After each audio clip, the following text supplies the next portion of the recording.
doesn't like a good monster movie? A movie that mixes both horror, body horror, violence, slasher nonsense, but also the joys of cinema, good characters, good stories, emotions, and all that stuff that weaves into a good story. In this video today, I want to talk about some of the best versions of these movies, monster movies, movies that feature some evil force that characters have to go up against. I've been thinking a lot about this lately because I rewatched a film that does appear on this list, and I thought, my god, is this not one of the best monster movies ever? What are the best monster movies ever? Well, I'm going to list them out on this list, and let me just say, these are just the best monster movies that I've seen. Alright, this is my opinion. There might be some monster movies that I'm missing because I have not seen every monster movie ever. So let me know down below which ones I've missed. And let's jump right into it. We're gonna start off with Jaws. Of course, how can you have a monster movie list without talking about Jaws? It's like the greatest monster movie ever, at least the most classic one. Jaws centers around a monster that is this shark, this human-eating shark that just likes eating humans. Directed by Steven Spielberg, his original big movie. It is one of the greatest movies ever made. It's an absolute classic and a perfect example of practicality in filmmaking and the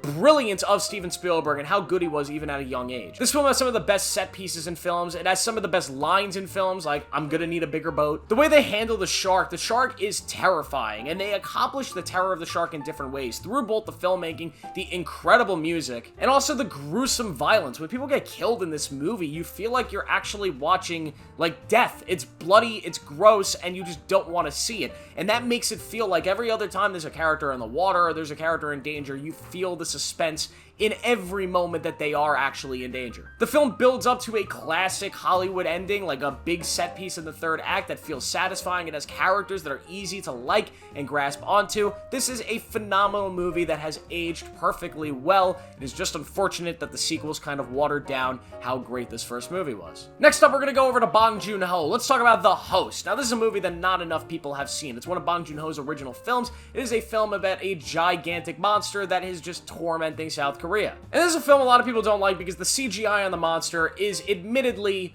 it's horseshit. But this movie is not good because it has just the best looking monster in the world. It's so beautifully digitalized and CGI'd, and it just makes everything look perfect. No. This movie is good because of its characters and the actual story it's telling around the monster action and the death going on. This is a beautifully written piece of cinema, which is something to come to expect from Bong Joon-ho in his movies. This movie is about imperialism. It's about larger themes of family and trying to risk everything to get that family back. It has a lot of strong moments in it, a lot of great character stuff, a lot of amazing performances. Kang Oh Song, who's just incredible at everything he's in, puts out a masterclass in acting in this film. He is incredible here. This is a really good film that I have a hard time, like, selling people on just because of how bad the monster actually looks, but please, go give this one a chance. It is a phenomenal film, and if you love Bong Joon-ho's work and you haven't seen this, go watch it. Now, of course, we got to talk about The Thing. Of course, how could you do a monster movie video and not talk about The Thing? It's a classic. And when I talk about The Thing, there's actually two movies called The Thing. You have The Thing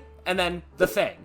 What's the difference between the two? Well, one is the original classic that's amazing, and the other one is a prequel that's overhated, but still not great, that just decided to take the same title. I'm talking about the older one, the John Carpenter one, where we follow Kurt Russell and a bunch of other people who go out to this weird area in Antarctica. They're like researchers studying in Antarctica, and they encounter this alien that is able to shapeshift and like and pretend to be other people. It could pretend to be you, it could pretend to be me, it could be any of us. Which obviously creates a very unique concept in a horror film where they are together but can't trust each other because they don't know if the person standing next to them is the alien that is currently killing all of them. What a film. This film is unbelievable. If you have never seen The Thing and have no idea what to expect from it, shut this video off and go watch it. It is one of, if not the greatest horror movie ever. First off, the location of Antarctica. There's something so isolated about being in an area where you know they are hundreds of miles away from any actual source of human civilization, from hospitals, from safety, from help. So they are isolated and alone in this spot, which the best thing about any horror movie is when you can isolate the characters and the audience. The actual alien and the practicality of when you see the monstrous version of it in some of the kills is so brilliant and so amazing for the 80s. It is disgusting to look at, gruesome,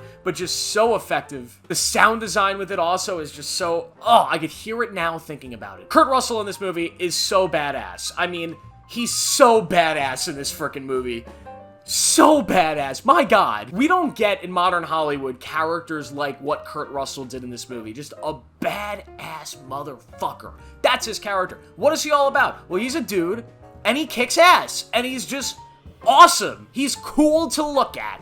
And that's what Kurt Russell is in this film. He's also smart and tries to mediate the situation. He tries to kill the alien, does a bunch of other stuff. You get a whole other crew of interesting characters. Childs, obviously, Dr. Blair. There's so many interesting characters here, and they contrast each other enough that when you have scenes where they're kind of investigating each other, trying to figure out who's the alien, trying to figure out how to find the alien and kill it, it's so incredible. And that ending, my God, and we could talk about that ending for years and years and years. It is so fascinating and so brilliant, and my God, there should never be a sequel to this. I've heard John Carpenter talking about making a sequel to this. Listen, John, I know it's your story, it's your world. Don't ruin it, please. Do not Disney-fy the thing. While we're talking about John Carpenter, how about Halloween? Of course, yes, Halloween is a monster movie. Michael Myers is a monster. He's a dude, but he's a monster. He walks around, he kills people, he's a shape. The first Halloween movie is easily the best one, where you have Michael Myers just simply the slasher murderer attacking babysitters and their friends and everything. Very simple movie. And it's on Halloween, believe it or not. The iconic look of Michael Myers with that Austin Powers mask is so terrifying. It still freaks me out today. The iconic piano beat music that it has, the da-na-na-da-na-da-na-da-na. I felt like a G when I was a kid and I learned how to play that on the piano. Just the greatest party trick ever that nobody cares about, unfortunately. This movie has very interesting kills, very gruesome kills, and I just think it's a very simple movie that has a really good ability to both scare its audience as well as keep you on the edge of your seat. It has really good characters. Jamie Lee Curtis, this is one of her breakout roles, and she's awesome in this film. This movie's a classic for a reason. Watch this film and then, like, nitpick which sequels you watch, because a lot of them are bad. Some of them are okay. Now we get to the film that made me want to make this video, that inspired this video. Of course, I'm talking about Godzilla Minus One, a film that just re-released on Netflix. I got to re-watch it, and it reminded me how great this film was. I remember when I saw it all the way back in October of last year, and I remember thinking to myself, that might be the best monster movie since Jaws. Like, ever. Like, really ever. It's incredible. And specifically, there's one scene in that movie in which Godzilla is chasing all of the characters on a boat, and just kind of the practicality of how Godzilla looks, the suspense of him getting closer and closer to the boat, and also the adrenaline rush of them throwing the mines at him and trying to blow it up. It's just an incredible scene. It's an incredible film as a whole. It's a film that doesn't rely on just having a monster that destroys shit. Godzilla is not the focal point of this movie. The focal point are these characters, this kind of post-World War II Japan, these characters who have interacted with the war and interacted with the land of Japan in different ways. You have the main character who is a kamikaze who refused to go through with his duty of being a kamikaze, so he feels guilt about that. How can he be a father and be a husband if he can't even fulfill the promises he made to his country being a kamikaze pilot? How do you live after that? How do you move on? And Godzilla presents itself not just as this big lizard monster that has cool CGI fights like in the American movies, but as sort of this destructive force that the characters have to join together to unite to destroy, kind of like a war, and they have to learn to appreciate and love life to ultimately take down Godzilla. It is a beautiful film, one of the best movies of last year, and easily one of the best monster movies. Go watch it on Netflix right now. Another interesting one, because it's not really a monster movie sort of say, but it is in my opinion. I'm talking about 10 Cloverfield Lane. Now I could have used the original Cloverfield, because that definitely is a monster movie by its normal terms. It's a found footage movie about a big giant alien monster that kills people. This movie is about a post-apocalyptic world in which these characters are stuck in a nuclear bunker with John Gooden, who is a dude, a very interesting dude. And I don't want to spoil how this movie's a monster movie, just in case you haven't seen this film. Go watch 10 Cloverfield Lane. It really is one of the more unique film experiences that I think really went under the radar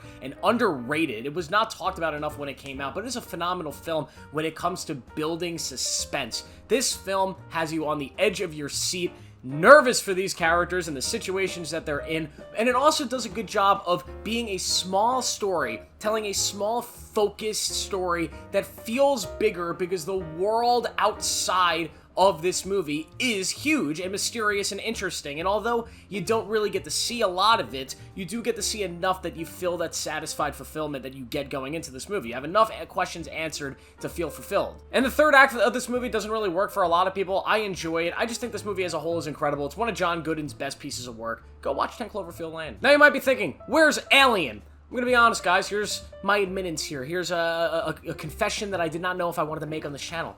I have not seen any of the Alien movies. I know, crazy, right? Don't worry, I will be. There's a new one coming out later this year, and I plan to watch all of them before that comes out and make some content on it, so please subscribe, turn on notifications, all that jazz, because It's content coming on Alien. So although it might be one of the best monster movies, I don't feel comfortable rating it. But I do have one more movie left, a really fun one for all you oldies out there, for all you presidents out there that have been alive since the 1950s to remember this. I'm talking about Creature of the Black Lagoon. This is a classic movie that inspired a lot of our modern horror filmmakers, a lot of our practical horror filmmakers. Of course, we follow this creature in a black lagoon. You have a bunch of scientists coming to this remote jungle where they're attacked by this creature that's completely practical. It's just a dude in a suit, but for some reason it still looks incredibly disturbing. This is a movie that might not age particularly well for a lot of people that are not used to watching old films, but if you're somebody that's a sucker for old cinema and want to see kind of the remnants of what an older monster movie might have looked like, go check out this one. This movie definitely has its, you could see how it has inspired a lot of the stuff that we see in modern cinema today. It is a classic for a reason.